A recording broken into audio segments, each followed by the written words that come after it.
Hi, ఈరోజు మనం జొన్న రవ్వ ఉప్మా చేసుకోబోతున్నాము. ముందుగా 2 అవర్స్ ముందు నానబెట్టుకోవాలి మనం ఉప్మా చేసుకునే ముందు. నెక్స్ట్ ఆయిల్ వేసుకొని ఒక గిన్నెలో పల్లీలు, జీలకర్ర, ఆవాలు అన్నీ వేసుకొని బాగా కలపాలి. రెడ్ కలర్ కావాలి. ఎర్రగా అయినాక నెక్స్ట్ ఉల్లిగడ్డ, పచ్చిమిర్చి, కరివేపాకు, టమోటా అన్నీ వేసి బాగా కలుపుతూ ఉండాలి. ఎర్రగా కావాలి.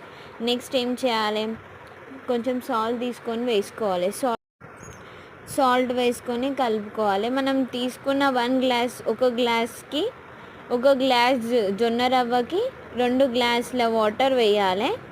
1 గ్లాస్ జొన్న రవ్వకి 2 గ్లాసెస్ ఆఫ్ వాటర్ వేసి ఒక మూత పెట్టి క్లోజ్ చేసుకోవాలి. ఈలోపు మనం కొంచెం చల్లగా, ఎండాకాలం కదా, అంబలి తాగుదాం.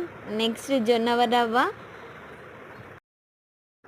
ఎసురు వచ్చాక బాగా కలుపుతూ ఉండాలి. జొన్న రవ్వ వేసుకొని నెక్స్ట్ కొత్తిమీర వేసుకొని ఫ్రెష్గా తినాలి. Thank you for watching.